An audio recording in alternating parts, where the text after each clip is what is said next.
welcome back to my channel. This is your reservation expert here again to give you more tips and tricks. Today we are going to be talking about award miles when traveling.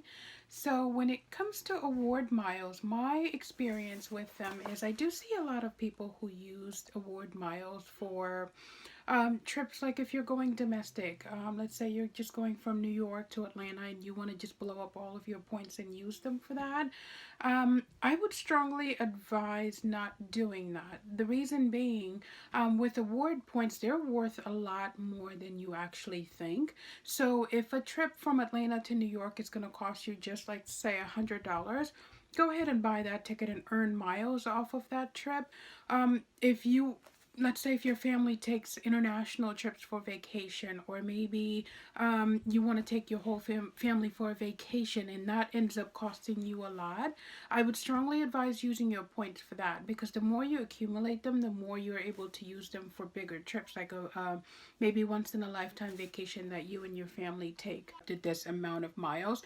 That's the fastest way you can earn miles on any mileage program, is to go through I know Delta Airlines has a program with American Express, and other airlines have agreements with different credit card companies where you can earn lots of mileage really quick. So look into that as well if you are thinking of flying. I would also just do your homework to make sure you know which airline you're thinking of flying with, trying to see what credit card company they have an agreement with, what's the fastest way you can earn points. I know sometimes there are promotion. I will also wait until they have a promotion, because again, if they are not getting much business, sometimes they'll have a big explosive promotion that says, hey, if you get this credit card, you can get 80,000 points or 70,000. Sometimes it can be more than that.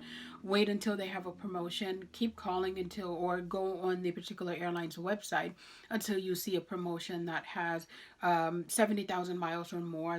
That way, you know, you're not losing out. I get a lot of people who call and said, hey, I got this credit card about 3 months ago. Now I see that there's a promotion for double what I had when I opened the account. At that point, there isn't anything we can do, because the promotions run. When they run, there's no way for us to, for any airline to go back and give you that same promotion that was not available then. So you'd be losing out. Just look into that first before you sign up for any credit cards. Yes, they sell it to you when you first call, or when you go on their website. They'll tell you can get 50,000 bonus points if you get the credit card. But if you get it when they're not running a promotion, then you're losing out. So I did compile about 3 pros and 3 cons when it comes to each one of the airlines that I'm going to be talking about with their mileage program. With Alaska, the pros when it comes to their mileage program is you can earn miles and redeem with Alaska in 18 partners that they have.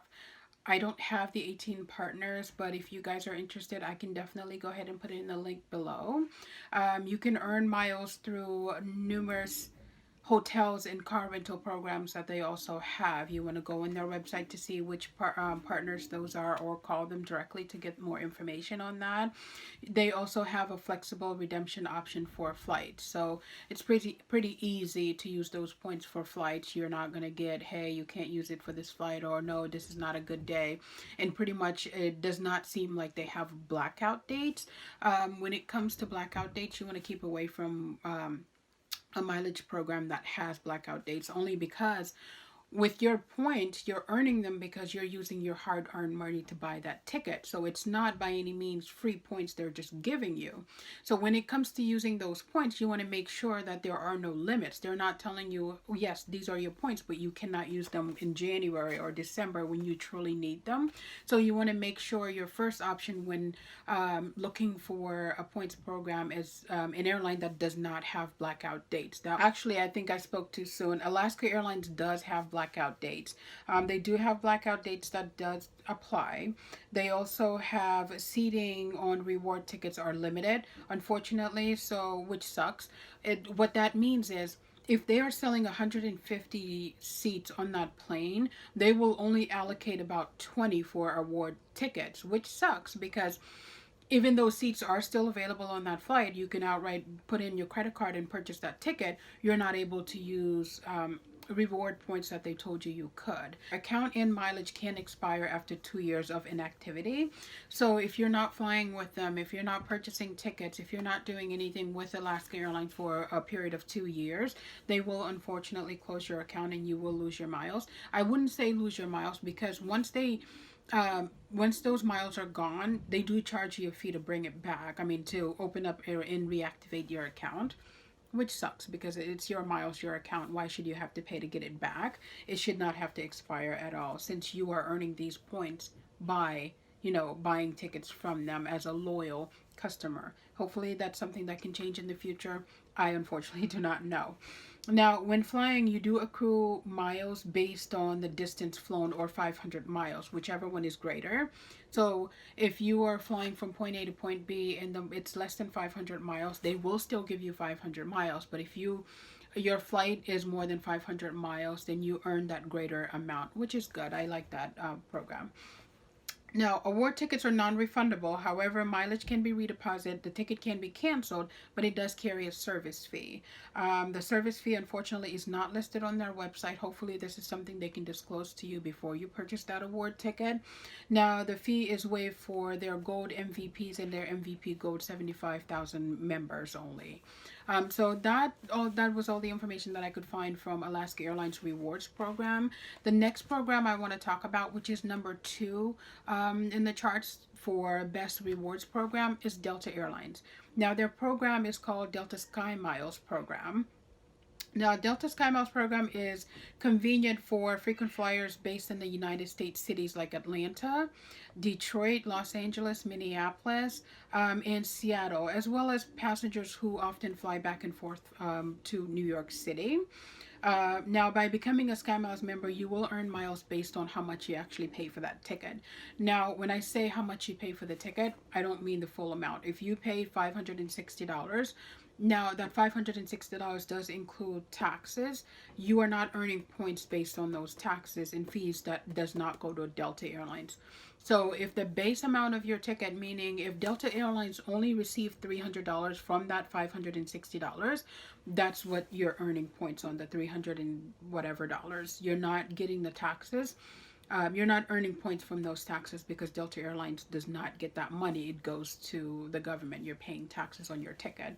So here are the pros and cons when it comes to flying with Delta Airlines mileage points. Mileage can be earned and used with more than 20 participating airlines. Miles do not expire, which is so great. You can earn miles on Lyft rides and hotels and Airbnbs. Who doesn't love that? Everyone nowadays use Airbnb. So if you can earn miles just for an Airbnb stay, the more the merrier, right? So the cons, unfortunately, when it comes with the Delta Sky Miles program, is there are limited seating availability for award travel, which always sucks. When it comes to the Delta Airlines mileage program, they do have their tiers: silver medallion, gold medallion, platinum, and diamond medallions. Now, the platinums and the diamond medallions, they do get to cancel and redeposit these award points at no additional cost. However, for the gold and the silver medallions, there is a fee to redeposit these tickets, and you do have to cancel and redeposit these miles in a certain period of time. So you want to look into that to see, what the cutoff dates is for you to cancel and redeposit these points. But yes, they did mention that they do have a window that you can cancel and redeposit. After that, unfortunately, if you do decide to cancel, not able to take that trip, you do forfeit the miles. So that's one thing to look into. Now, here's the fine print when it comes to their award program. Earning the rates may vary depending on which airline you fly. So if you fly Delta Airlines, you are earning the most that you can. But if you do travel with one of their partner airlines, you may not earn 100% of your points. You may earn, let's say, 50% or 25%, depending on what kind of ticket you have with them. I did also see that if you are traveling on a lower fare, you may not earn 100% of the points. That's also one thing to look into. Now, Delta Sky Miles program does not necessarily offer the same number of miles as Delta, which is pretty much the same thing as I was just saying. If you are are traveling on another airline other than Delta, if it's one of their partners that you can still earn miles with, you may still not be able to earn the full amount of your mileage. So another thing to keep in mind. Now, you must have a minimum balance of 5,000 miles to be able to redeem your points for a ticket. So that's again one thing that I don't like, because unfortunately if you do have your miles, doesn't matter how many you have in your account, you should be able to use them. You cannot use miles to cover additional taxes and fees, which is the same thing as I mentioned earlier. I think with when it comes to taxes and fees that you're paying, that does not go to the airline. You cannot use an airline's reward points to pay for something that's not that you're pretty much not paying them. So if that was the case, then they would end up having to pay your taxes using points, which they can't do. Members can transfer miles to another member's account in increments of 1,000 miles. So it's 1 cent per mile when you transfer with the Delta Airlines program. You can transfer up to 30,000 miles at each transaction. So if you needed to transfer more than 30,000, you would have to do it in multiple transactions. Each transaction does carry a $30 fee, plus every mile is a penny. So that is one thing to think of. If you're transferring more than 30,000 miles, it wouldn't be worth it. And you can only transfer 150,000 miles in a calendar year. No more than 30,000 miles can be transferred per transaction, which I just mentioned. So that's all I had for Delta Airlines. It's a pretty good program, you know. There are some things in there that I wish was not, but unfortunately, Alaska Airlines and Delta Airlines, one of the top two, so we can't beat that. The third tier, the third best airline with the best mileage program is JetBlue. I know, I was thinking maybe American Airlines or United Airlines, but no, it's JetBlue. JetBlue, their program is called True Blue Program. It best serves travelers based in the East Coast cities like Boston, New York City. If you're traveling maybe back and forth in Fort Lauderdale, Orlando, Florida, that would be the area that they mainly focus in. Members can earn points with every dollar spent, which is good, you know, every dollar. But again, keep in mind, taxes are not included, just like the Delta Airlines program. Rentals and purchases with retail partners like Amazon. Ooh, that's good. I did not know that. And through Shop True Retail Portal, which I believe is on their website. Now, here are the pros and cons when it comes to JetBlue. The pros: points never expire, same as Delta. No blackout dates on JetBlue flights. That's good. That's really good. If you have a friend that you want to earn miles with, you can actually do what they call points pooling. Not puddling. Points pooling, and you can earn miles together. That's nice.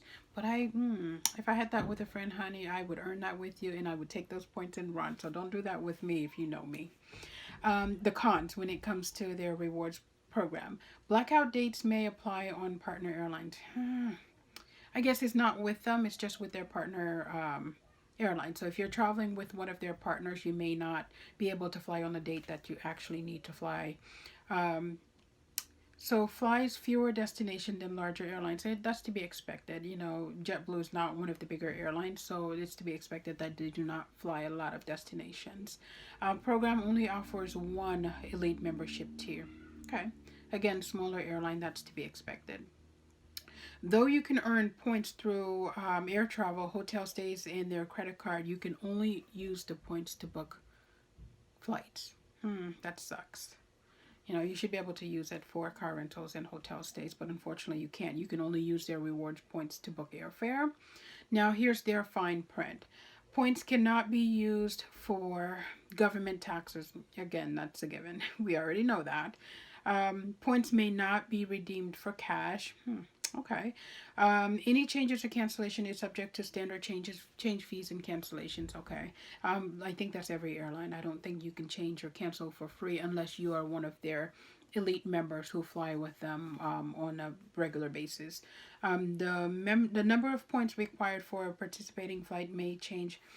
Again, this is one other thing. I see this a lot with different airlines. When you go to purchase a flight, 1 minute you're looking into it and it says 50,000 points to go from point A to point B. 2 minutes later, you're looking to purchase that ticket and it gives you an error.